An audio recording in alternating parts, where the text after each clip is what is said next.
Good morning, students. This is the first class in physics in your class 12. So, since we are starting it online, due to this lockdown, the offline classes are not being held. So, this is the online class, and I just tell you, I am starting with the first chapter. But before I start, I once again remind you, our textbook is NCERT part 1 and 2. Basically, we shall follow this book, part 1 and part 2. And now at present, I am starting with the part 1. And in part 1, here, our first chapter which we are going to start, that is electrostatics. Electrostatics is our first chapter. So obviously it is an introductory class to electrostatics. Try to understand whatever problem is there, you can ask also here, and we will also upload the time to time the assignments of this chapter and the other chapters also. First we shall upload the assignments of this chapter, but first I start it today. Now, first of all, when we are talking about electrostatics, what is electrostatics? Electrostatics, this chapter deals with the charges at rest. Look, this chapter deals with the charges at rest. That means we shall discuss the property of the charges when it is at rest. Okay. Now, we are starting this chapter with a topic that is called frictional electricity. Look at this. It's called frictional electricity. What is frictional electricity? Electricity or the charge which is developed due to the friction, due to the rubbing of the two substances. Very common phenomenon. If a plastic cone is rubbed with the dry hair, friction will be there, dry hair, then the plastic cone starts attracting papers, small pieces of papers. We say that plastic cone has become charged. Similarly, I give an example. Suppose if a glass rod, if a glass rod is rubbed with the silk cloth, my dear students, I will suggest you to note it down also, the things which I am giving, because it will be a complete notes. I will give you proper time also, I hope. If you will be vigilant, then you can note it down also. So please note it down, the necessary things. If a glass rod is rubbed with silk cloth, it is observed that the glass rod becomes positively charged and the silk cloth becomes negatively charged. It is observed. Then, what is actually charge? Charge is what? From this description which I have said, from this, what is a charge? What we can say about a charge? What is a charge? Charge means the deficit or surplus. It is deficit or surplus of electrons. Mind this. Electrons, because its microscopic point of view, if I consider, any substance is made up of the atoms. You all know, you can visualize, the atom is the smallest unit of the matter, and in the atom there is the nucleus. Protons are inside the nucleus, they cannot come out. Electrons are in the outer orbits, and outermost orbit is very much loosely held, We shall discuss also about it. Due to which, what happens? If it is rubbed, friction occurs, then from atoms of the glass rod, electrons are transferred to silk cloth. This is why in glass rod there is the deficit of electrons, and in silk cloth there is the surplus of electrons. In glass rod, deficit of electrons, and in the silk cloth, surplus of electrons. Deficit of electrons, due to which glass rod is positively charged, and due to the surplus of electrons, the silk cloth is negatively charged. So, now what we can say about this charge?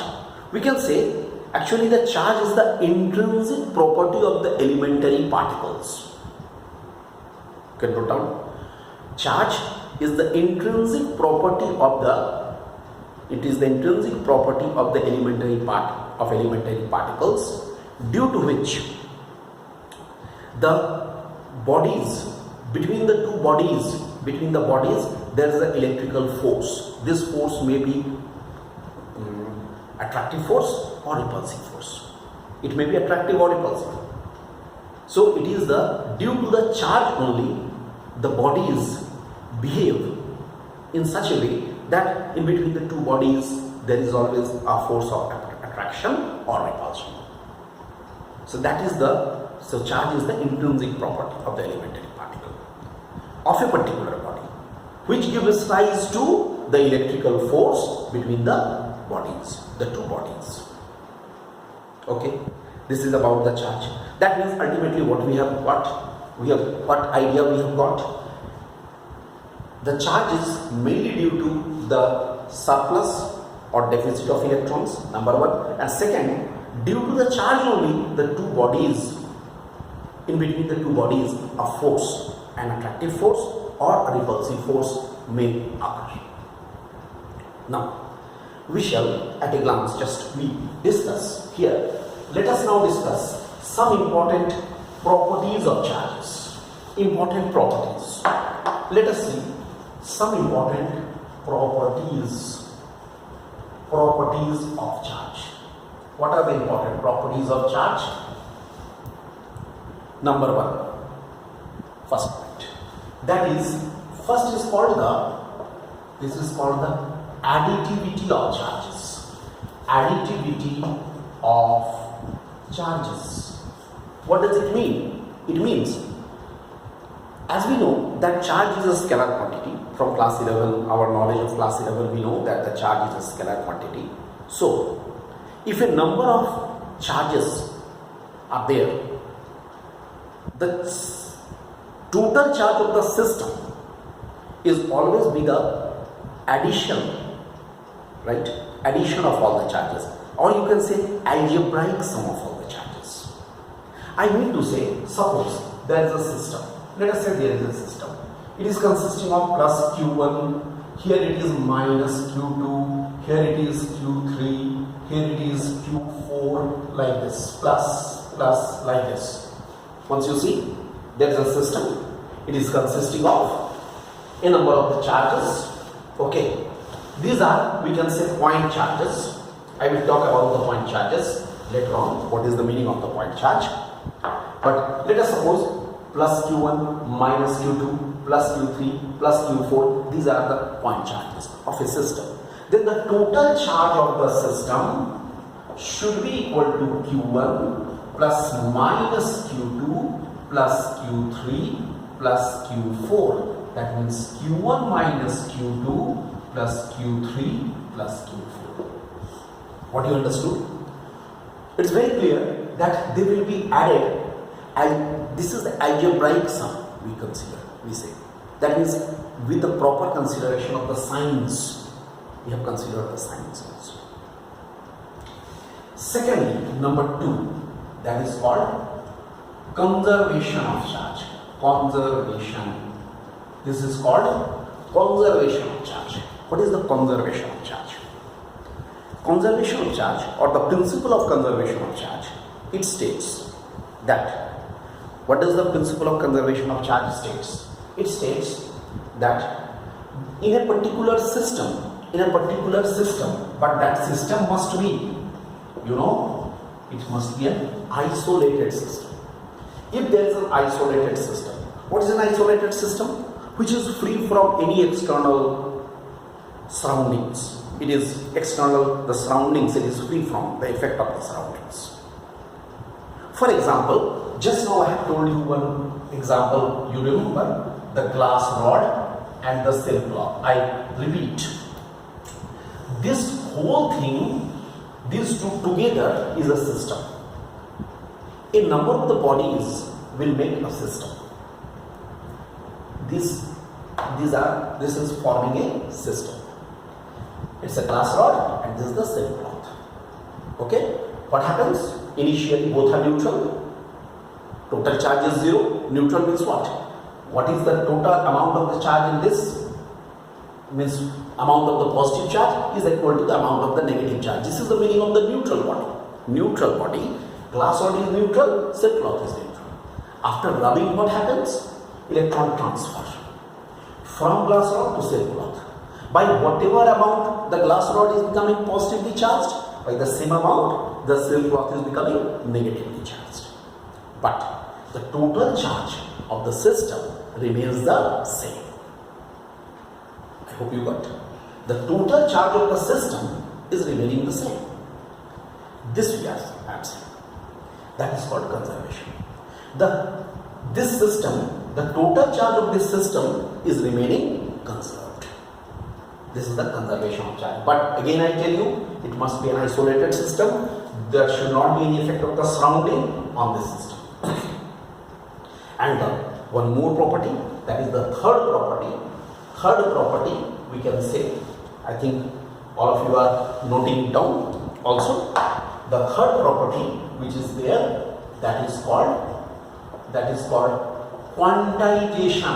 Look, it is called quantization of charge. Quantization. What is the quantization of charge?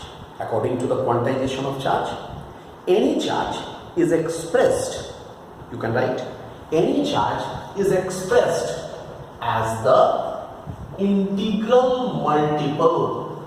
Any charge is expressed as the integral multiple of the electronic charge. Electronic charge, the charge of an electron.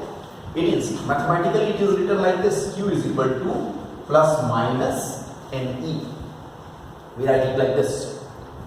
Q is equal to plus minus Ne. What is N?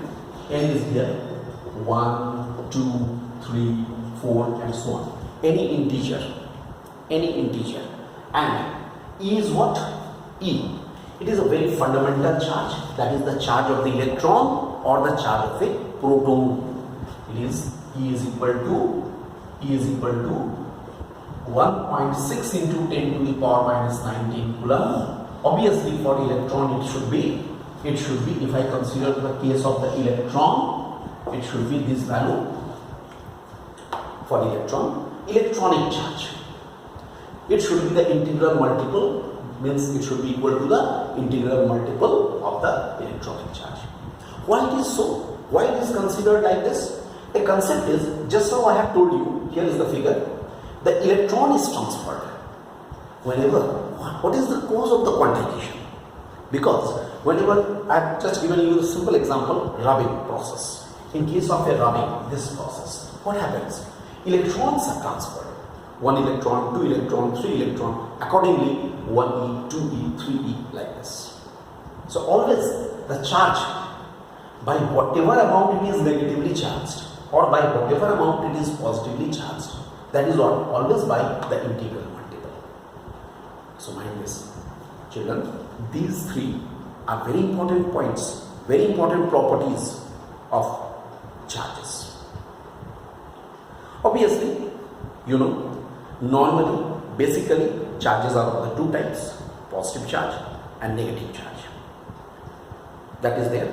One more thing I can tell you, due to the motion of the charge, its magnitude of the charge is, due to the motion of the charged particle, I repeat, due to the motion of the charged particle, the magnitude of this charge of this particle is not affected. I hope you got. its magnitude will remain the same. Okay, and a static charge, the charge which is at rest, okay, that always produces electric field, which we shall discuss in our further classes. A static charge, the charge which is at rest, that will always give rise to, it will always give rise to the electric field, right? Whether the charge in motion, it will produce electric as well as the magnetic field, both. Anyway, those things will be discussed later on. But these are some salient features, these are some important features of the charge. And you know, the SI unit of charge, since this class was mainly about the charge, SI unit of charge is Coulomb. It is Coulomb, capital C. It is after the name of the scientist. The Coulomb's law is after the name of the scientist, right? So the SI unit Coulomb is after the name of the scientist. And in our next class, in my next lecture, we shall discuss about the law which is called Coulomb's law. Our next discussion will be a very important law, that is called Coulomb's law. It's also an important law. So we shall discuss regarding Coulomb's law also in the next class. That's a very important law. You will see that Coulomb's law is very much identical with the Newton's law of gravitation. In mathematical form it is. But definitely there are so many differences between the Newton's law of gravitation and Coulomb's law. But at a glance you may feel that this law, Coulomb's law, which will be very much identical with the Newton's law of gravitation. So in our next class we shall discuss regarding Coulomb's law. Okay.